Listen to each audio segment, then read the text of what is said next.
Good morning, boys and girls, and welcome to Ommy'z World. And that's right, I'm Ommy. This morning, I am back to our Kizzy and Stamps book.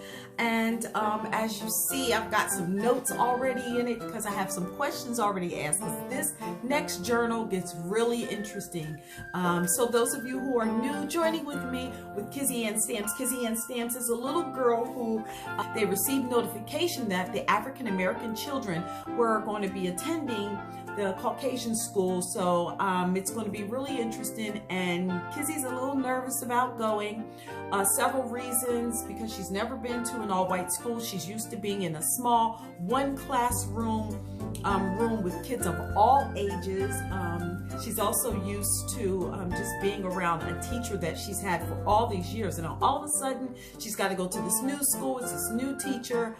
She doesn't think they're going to accept her very well. She doesn't think they'll be kind to her, and she was also concerned about the scar that she had on her face that she received from Frank Charles. So Kizzy Ann Stamps was born back in the 1960s, and so her world is quite different than the world that you're used to today. So let's get started. We are on day 8 actually, and journal number 8, and here we go.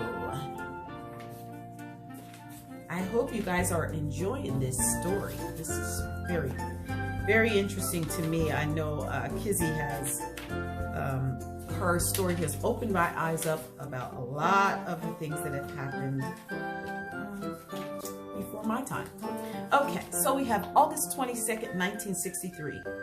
Thank you for your nice letters to my folks. You were the talk of the church this week. Everybody's showing around their letters to the parents, and Mama is pleased as punch that you called me a budding writer in her class. I especially like that you included a special note to me. Unless I'm wrong, it looks as if I'm the only one who wrote you as Miss Warren commanded. That must be funny to you. As I said, we all listen to her, but that I'm the troublemaker, and then I'm the only one who does as she's told. But I think they all meant to. They just felt afraid when they put the pencil anywhere near that paper. I hope you won't think poorly of my classmates. They really do try hard for a teacher. Thanks for the word about the one stall out of the 3 in each bathroom set aside for the black kids. That's more than fine. We only had 1 seat outhouse for all of us to share. So this is a step up in the world for us. But maybe don't spread that around, okay? So I'm just wondering what you thought of that Kizzy's new school would have 3 bathroom stalls, but 1 stall was set aside for all black kids to use. So I'm wondering how you would feel about that. And what do you think Kizzy meant when she said her mama was pleased as punch? So think of those words. Okay, let's keep going. I had no idea that it would make Mommy happy to think of me writing words down. It seems she's always taken a shine to writers. After your letter came, Mama had me help her shell peas for dinner and told me how she used to go listen to Miss Ann Spencer read some of her poetry sometimes when she had a break at her maid work with Miss Patsy Westover. Mama said, you know, Miss Ann is a published poet, and she has famous men like Langston Hughes and W.E.B. Du Bois at her house. You could grow up and write like her. I asked Mama, tell me more about Miss Ann Spencer and her poetry. I kept my head down looking at those beans piling up in a bowl, the round of the discarded shells growing at my feet. But Miss Patsy didn't like Mama going to hear Miss Ann on her breaks. Not that I can see why, because it wasn't like Mama was reciting the poetry when she came back. But Miss Patsy doesn't like things like that. So that means it has to stop.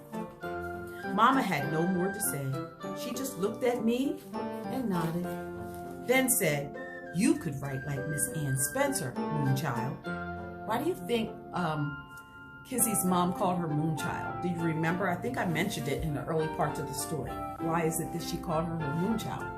And why is it that Miss Patsy, Kizzy's mother's employer, did not like her going to hear hear those speeches from Aunt Spencer, why do you think she had a problem with her going to listen to the poetry? That's interesting. Okay, let's keep going. I don't know why, but poetry is kind of writing that I'm not real interested in. Poetry is like a secret that I don't understand the meaning of. But I didn't tell Mama that. I just shrugged. It just seemed like a good answer to shrug, when I don't know what to say. When I'm not sure of what Mama wants me to do. I gathered up my bowl of peas and slipped past the screen door into the house.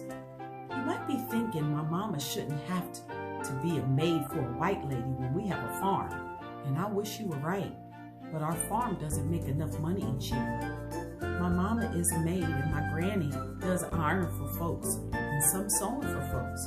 And we all help on the farm. It works out.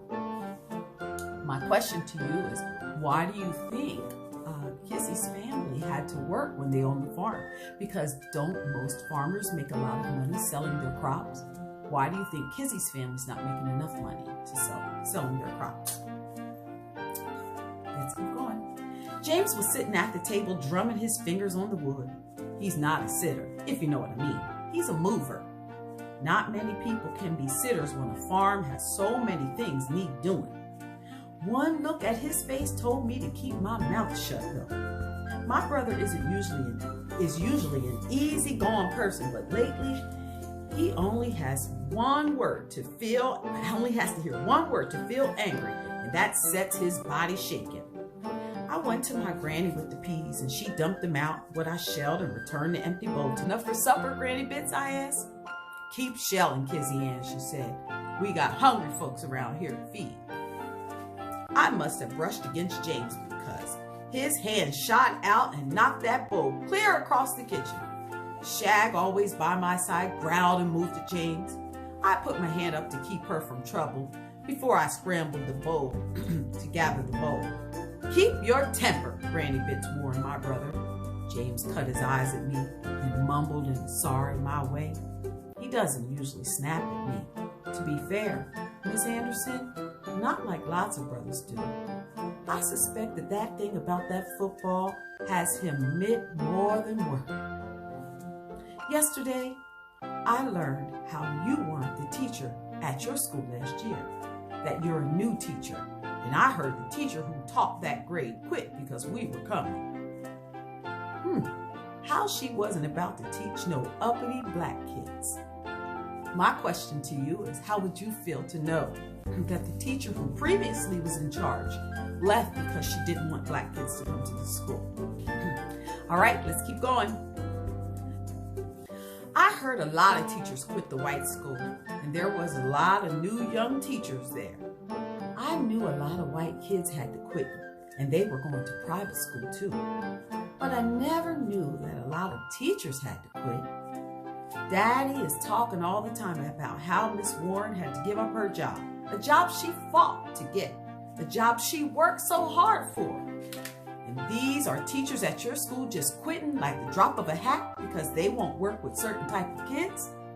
I never thought that you would want to be my teacher, Miss Anderson. I didn't see that one coming. I told you right off how much I didn't want to come. And I guess I should have been thanking you for being there when I got there. So thank you, ma'am. You asked how things are going for me, and I hate to sound like a whiner after that last paragraph, but I have to say things are not good for me. My mother is trying hard. She asked for some hand-me-downs for school from Miss Patsy, and Miss Patsy has a daughter a little bigger than me. Maybe you know her, Laura. Mama doesn't like to ask Miss Patsy for anything, but she would do whatever she has to for me. I wish she would. Yesterday we tried on the dress, 3 of them, and I tell you I felt like a fool. They're frilly and satiny, and my heart dropped to my knees when Mama pulled them out of the Miller and Rose shopping bag that Miss Patsy had sent. Look, Moonchild, you're going to look like a strawberry sundae in this pink dress. And the green one will show off your lovely arms, and these cap sleeves, and oh, the white one, like a dream. She went on and on. My mama is usually a quiet soul, so when she's prattling, you know something's wrong. I put them on, each in turn, and they fit well, with Mama only having to pin a little here and pin a little there. As I told you, we only had a small mirror, just a silver of shine, but I didn't need to see my reflection to know how out of place I looked. Why do you think Kizzy's upset about getting dresses from Miss Patsy? Why was she upset about wearing something that was frilly and satiny?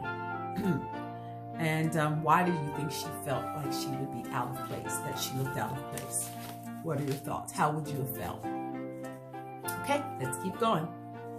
I haven't written in a while because seeing myself in those dresses, even if it was just in my mind's eye, threw me into a daze. Even Shag couldn't pull me out of it. The dresses meant that this really was going to happen. Maybe dresses aren't that much of a problem for you. When I wore dresses to school with Miss Warren, I wore them because girls have to wear dresses to school and church. Those are the rules. My granny makes most of my clothes out of leftover material she sews with. And so my dresses are just that, leftovers. I put them on in the morning and took them off as soon as I could switch them out for some work clothes. The dresses are brown or khaki or whatever material was left over. Whatever she had sitting around. They're shaped to hang down my body from shoulders to knee, and they cover me, and that's it. I also have other hand-me-down dresses, but never anything or something like Laura Westover. My hand-me-downs before were just dresses from here and there, dresses from the church bazaar or yard sales, things that Mama saw on sale for a nickel or something. Not like I've ever cared. I just put on whatever there is clean that Mama sets out. And if girls could wear jeans to school, I'd wear jeans. I'm not frilly or frou-frou or fancy. I am a plain and down-to-business kind of girl. I'm a no-bow girl, like Shag is a no-bow dog. I'm not a strawberry sundae or a dream. I'm just me. I am who I am. I'm jeans, dirt on my hands, and a dog with me at the end of the day. Maybe it's because of my scar. Maybe it's because I don't have a sister. Maybe it's because of how I spend my time working with Shag on the farm. I don't feel comfortable in dresses and fancy wear and anything that brings attention to me. Still, I cannot make my mother's sacrifice be for nothing. After Labor Day, I'll wear the clothes that are not me and try as hard as I can to fit into someone else's dresses, someone else's school, and someone else's world. I don't think it will be easy. Well, that is the end of our journal for today, our August 22nd, 1963. We have a lot of things that we talked about. Some of the things were, what does punch mean? What did she mean by her mom was as pleased as punch? What does that mean? Why was there only one stall out of the 3 bathroom stalls for the black kids? Why did there have to be any set-aside stall? Why is it that Kizzy's mother's boss did not want her mom to go and listen to poetry? What was she concerned with? Why was that an issue? Why does Kizzy's mom call her moon child? Didn't talk to you about was the jobs. Kizzy's mom was a maid, and we did talk about them owning a farm and not making enough money and why that was, or why you think that was. But here's another thing to consider. At that time, most of those people had service jobs. So service jobs at that time looked like being a maid, being a custodian, being a cook, or even a seamstress or someone who pressed or washed clothes. So at that time, those were the jobs that they had. Why do you think they only had those jobs? Why weren't they secretaries, or why didn't they work in the offices, in the city government offices? So why didn't they really own their own corner stores? Why didn't they own as many businesses? And then there were a couple very popular named people that I read in the story. One was Langston Hughes and the other one was W.E.B. Du Bois. Ask your mom or dad, or you can look up who those people are and some of the things that they did. All right, so boys and girls, we are done for today, and I will see you tomorrow. For stopping by, and have a great day. And for all your homeschool and virtual learning needs, stop by Ommy'z World right here. Have a good day, and bye-bye.